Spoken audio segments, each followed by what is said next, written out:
Tahan sebentar. Hadisnya sudah saya sampaikan. Sekarang saya baca cepat ya. Persiapan sebelum Idul Adha. Ya, bagi semuanya. Saya baca sambil terangkan sedikit atau dibaca saja? Baik, sambil terangkan sedikit ya, sedikit saja. Baik. Ini saya baca dulu. Satu, persiapan sholat ya. Persiapan sholat untuk tanggal 10 itu, ya, pertama, mengenakan pakaian terbaik disertai wewangian. Ya. Hadisnya riwayat Hakim di kitab Al-Mustadrak nomor hadis 7560. 7560. Langsung dari cucunya Nabi sallallahu alaihi wasallam, Al-Hasan. Ya. Beliau menyampaikan, qala haddatsana qala amarana Rasulullah sallallahu alaihi wasallam fil 'idaini an nalbasa ajwada ma najid wa an natatayyaba bi ajwada ma najid wa an nudhhiya bi asmana ma najid. Fokus. Telah memerintahkan kepada kami datuk kami, Rasulullah sallallahu alaihi wasallam, kakek kami, Rasulullah sallallahu alaihi wasallam, di setiap 2 hari raya. Di Idul Fitri, Idul Adha. Apa perintahnya? Ada yang umum, ada yang khusus untuk Idul Adha saja. Di antara yang umum, annal basa ajwada ma najid, untuk mengenakan pakaian terbaik yang kami bisa dapati. Yuk buka. Kalau mau siapkan dari sekarang. Itu sunnah. Ingat sunnah. Dan sunnah untuk Idul Adha, ingat 10 hari pertama pahalanya senilai jihad fisabilillah. Antum pakai pakaian bagus Idul Fitri ada pahala. Tapi ketika Idul Adha masuk kategori hadis tadi. Bukan cuma dapat pahala biasa, bisa senilai jihad tuh. Cari pakaian terbaik. Kalau bisa ikhtiar dari hari ini. Bismillah. Ya, tidak harus mahal, yang paling halal. Yang paling halal. Cari yang terbaik, yang paling halal. Bismillah, dapati itu. Kenakan. Wa anna tatayyaba bi ajwada ma najid. Kenakan wewangian parfum untuk laki-laki. Sunnah. Kalau ingin bertambah lebih, saat mau salat bawa lagi parfumnya. Di Timur Tengah itu biasa. Ya, sampaikan. Dan niat ikhlas dibagi. Ya, sampaikan, pakai, tebarkan lagi, pakai. Setahun sekali pahalanya tinggi. Kemudian, nah ini dia, wa an nudhhiya bi asmana ma najid. Dan Rasulullah SAW memerintahkan pada kami untuk menyembelih berkorban dengan yang terbaik yang mampu kami dapatkan. Caranya begini, ya. Anda punya anggaran berapa? Misal, saya punya anggaran 3 juta. Dari yang 3 juta itu cari yang paling bagus hewan kurbannya. Nanti ada ikhtilaf dari kalangan ulama. Ada yang mengatakan domba, ada yang mengatakan sapi, macam-macam. Yang poin yang paling penting dari yang banyak manfaatnya, ya ada kadang daging manfaatnya. Bagi sementara orang ini nggak makan daging kambing, makannya sapi, ya daging sapi. Maka Anda ikut kepada bagian dari daging sapi. Ada dia makan daging kambing, makan daging sapi misalnya, Anda bisa berkorban. Ini lebih bagus yang ini, maka itu yang dimaksimalkan. Dari anggaran yang Anda miliki, berikan yang terbaik di situ. Paham ya? Ya dari sekarang biasanya sudah disampaikan. Jadi Alexan itu sudah ada flyernya, yang lain sudah ada flyernya. Berapa kira-kira bagian sapi sekian? Ya, bagian kambing sekian. Ya. Untuk makan kambing apa sapi? Hah? Makan kambing apa sapi? Sapi, masya Allah, luar biasa. Kita makan daging sapi, dia makan sapi. Ya? Makanya saya katakan luar biasa. Buat ya. Haram hukumnya. Ya. Beli dulu, masak dulu, lalu dimakan. Ya. Kalau sudah disembelih apa hukumnya? Belum tentu. Sembelih dengan membaca Bismillah ya Allahu Akbar, ya. Baru kemudian jadi belum tentu. Kalau yang disembelih kambing orang, ya. Sudah. 2. Sunnah kedua, hadis riwayat Ahmad. Nomor hadis 22.984 di Musnad Ahmad. Sunnah yang kedua, tidak makan terlebih dahulu. Ingat, setelah sholat subuh, kalau Idul Fitri itu sunnahnya makan dulu untuk menunjukkan bahwa subuh ini beda dengan subuh yang kemarin saat masih puasa. Sekarang harus buka, makanya haram hukumnya puasa. Jelas ya? Untuk Idul Adha, sunnahnya jangan dulu makan. Jelas ya? Sunnahnya jangan dulu makan. Kapan makannya dilakukan? Kita baca hadisnya. Karena Rasulullah sallallahu alaihi wasallam la yaghdu yaumal fitr hatta ya'kula wa la ya'kulu yaumal adha hatta yarji'a fa ya'kulu min udhiyati. Adalah kebiasaan Rasulullah sallallahu alaihi wasallam, beliau makan dahulu saat akan menunaikan Idul Fitri. Ba'da subuh makan, berangkat Idul Fitri. Tapi saat Idul Adha beliau tidak makan terlebih dahulu hatta yarji'a. Hatta yarji'a. Lihat sini, lihat sini. Hatta harful ghayah, menunjuk pada tujuan. Ghayatun. Ya. Misal, ana urid adhhab ila Jakarta hatta al-Istiqlal. Saya pengen pergi ke Jakarta sampai ke Istiqlal. Tujuan paling akhirnya Istiqlal. Jadi kalau sudah ada hatta, ini menunjukkan sampai ke tujuan. Ya. Sampai pulang, tujuannya ke pulang. Dari sholat id. Jadi kalau sudah selesai sholat, mendengarkan khutbah Idul Adha, Anda pulang. Nah, baru sunnahnya Anda makan. Tapi ingat yang paling menarik adalah dalam kalimat pulang itu diikutkan fi'il mudhari nih. Ini yang paling indah. Ada ya di depan kata kerja aslinya. Ya rji'a, hatta yarji'a. Ya ini menunjukkan 3 makna, 3 arti. Kalau dalam bahasa Inggris present, continuous, dan future. Ya. Sekarang, kini, terus berlangsung, continuous, terus, atau future yang akan datang. Kalau diartikan konteks ini, sampai pulang, bisa diartikan sampai pulang itu dalam konteks pakai ya ini, sekarang sedang pulang. Maksudnya belum sampai rumah nih. Ya, di perjalanan misalnya Anda lapar. Kalau yang penting sudah meninggalkan tempat, di jalan Anda lapar, silakan makan. Kalau Anda sholatnya dekat rumah, komplek Al Ihsan ini, PTM, PJS, kemudian Greenview, sholatnya di lapangan depan sini. Begitu selesai nyampe rumahnya dekat. Tapi kalau antum dari Bekasi sholatnya di Istiqlal, ya belum tentu cepat nyampe rumah. Di jalan misalnya sudah terasa lapar, ya boleh antum makan di jalan, tidak ada masalah.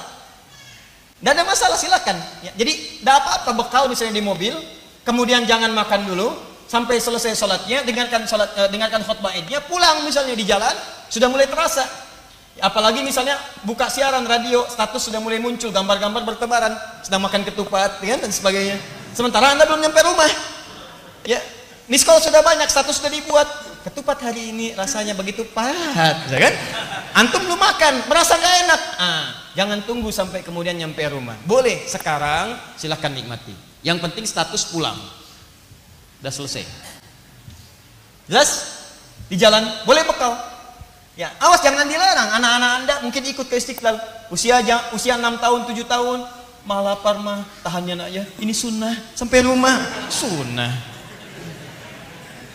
Sunnahnya boleh makan. Atau misalnya terus berlangsung, mau dekat ke rumah, lapar banget gak bisa tahan, boleh. Atau sampai di tujuan, sampai di rumah, silahkan makan, tidak ada masalah. Mana ambil yang paling mudah. Ya, adapun sunnah Nabi kalau bisa dilakukan, ya hatta yarji'a fayakulu min udhiyatihi, sampai pulang ke tempat tujuan, kemudian yang pertama beliau makan adalah hasil sembelihannya. Hasil sembelihan. Jadi kalau mau makan yang lebih sunnah lagi, pertama kali dicicipi adalah daging hewan kurban yang telah kemudian disembelih dan telah dimasak terlebih dahulu. Ya, awas jangan salah mengartikan. Anda baca terjemahan, oh Nabi makan adalah hasil sembelihannya. Masya Allah, sunnah Nabi sembelih. Bukan begitu ya, masak dan seterusnya. Paham ya? Jadi sunnahnya jangan dulu makan, begitu Anda lakukan berpahala. Yang kedua, siapkan makanan untuk pulang.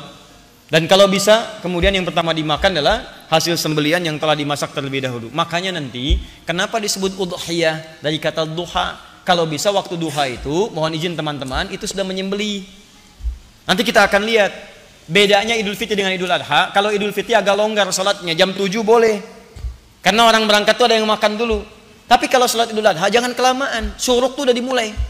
Sholat. Ya, jadi begitu naik masyrik, lewat satu tombak udah lewat. Ya, kalau sekarang udah 6 lewat 2 menit. 6 lewat 2 menit. Boleh geser dikit 6.15 misalnya. Sunnahnya tuh langsung sholat mulai.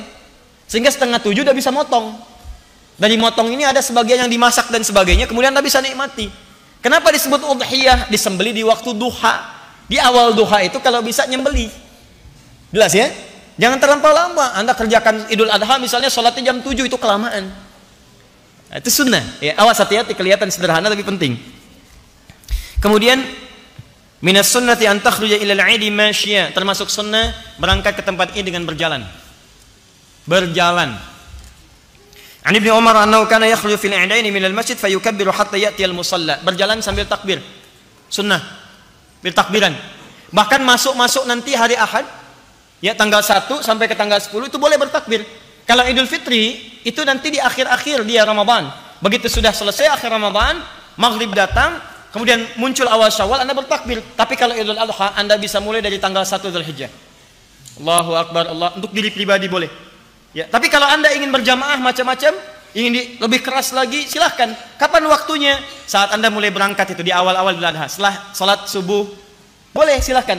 Ke tempat salat, boleh. Itu sunnah. Teman-teman sekalian, saya tegaskan ya sekali lagi. Beribadah di negeri kita, alhamdulillah, itu dilindungi oleh undang-undang. Jadi kalau kita bertakbir, itu undang-undang menjamin. Pasal 29 ayat 2. Negara menjamin kemerdekaan tiap-tiap penduduk untuk memeluk agamanya masing-masing dan beribadah menurut agama dan kepercayaannya itu. Dijamin oleh negara. Takbir bagi kita itu ibadah. Idul Adha itu ibadah. Takbir dalam Idul Adha itu paketnya ibadah. Jadi kalau malam-malam pengen takbir, dijamin undang-undang. Kalau ngelarang takbir, dia melanggar undang-undang. Boleh, silakan, hidupkan, ramaikan. Itu syiar. Itu syiar. Perkenalkan kalimat Allah dengan cara-cara yang baik.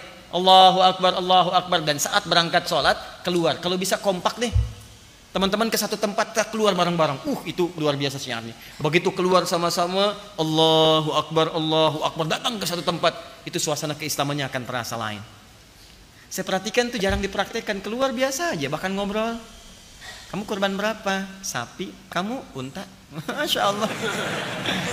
Unta dari mana? Unta yang mirip sapi, namanya si unta. Cuma ngobrol nggak ada karuan. Kenapa nggak takbir jalan? Itu sunnah. Pahalanya besar. Pahalanya bisa senilai dengan jihad. Berangkat bareng. Jalan sambil berjalan. Nah, jalan yang dimaksud ini jika tempat sholatnya dekat dengan kediaman antum. Sholatnya di depan sini di lapangan, tinggalnya di sana, jalan. Tapi kalau antum tinggal di Bekasi pengen sholat ke Istiqlal, jangan maksa.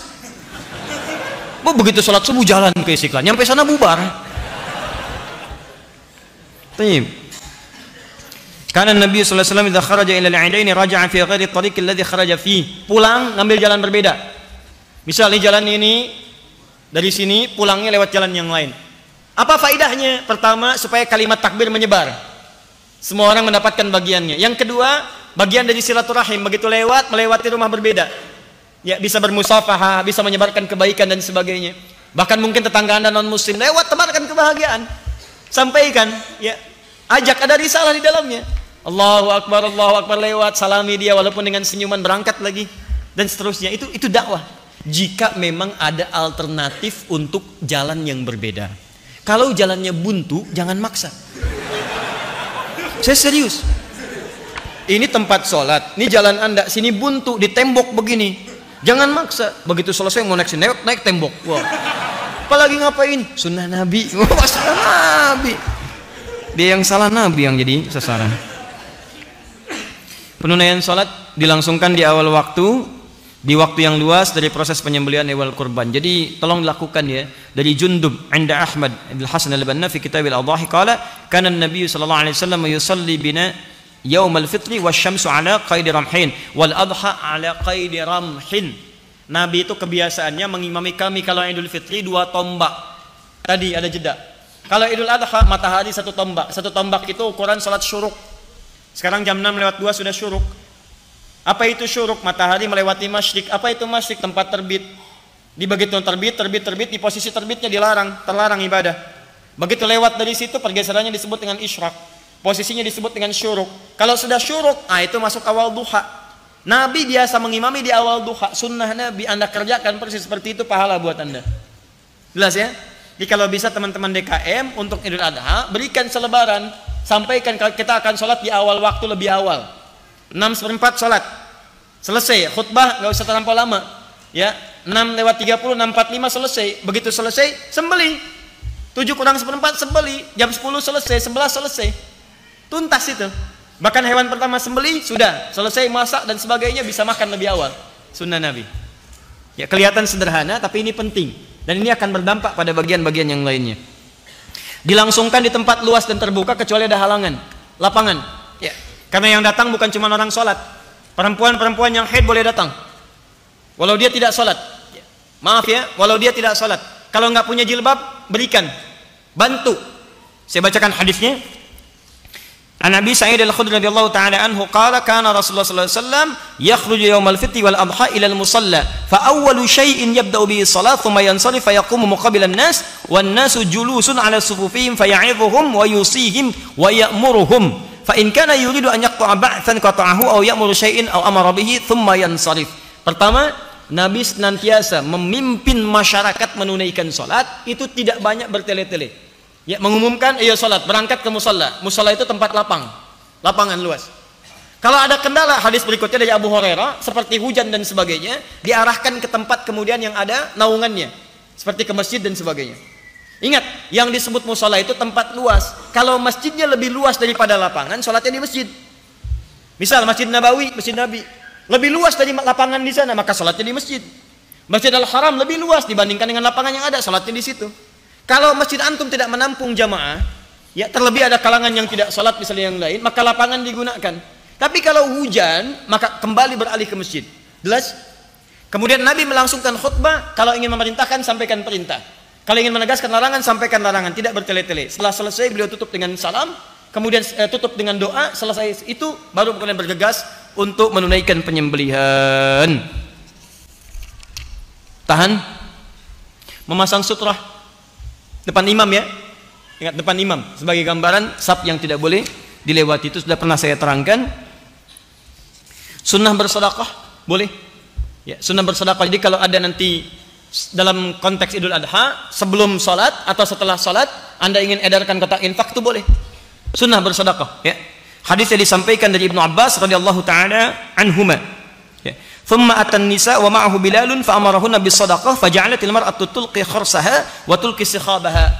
Dalam konteks kemudian beliau berkhutbah, ya ada dalam keadaan tertentu Bilal diperintahkan untuk berputar mengumpulkan sedekah.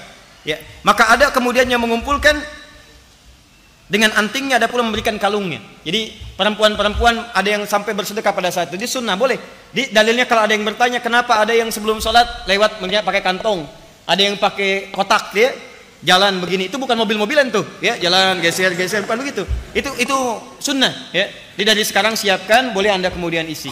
Saya agak cepat di bagian yang terakhir. Maaf, penulaian salat Idul Adha tidak diawali dengan adzan maupun iqamah. Jangan terlampau soleh ya. Jadi nanti pas bangun salat nggak usah adzan, nggak usah qomat. Termasuk kalau salatnya ditunaikan di lapangan, itu tidak ada tahiyat lapangan. Ingat, tidak ada tahiyat lapangan, yang ada tahiyatul masjid.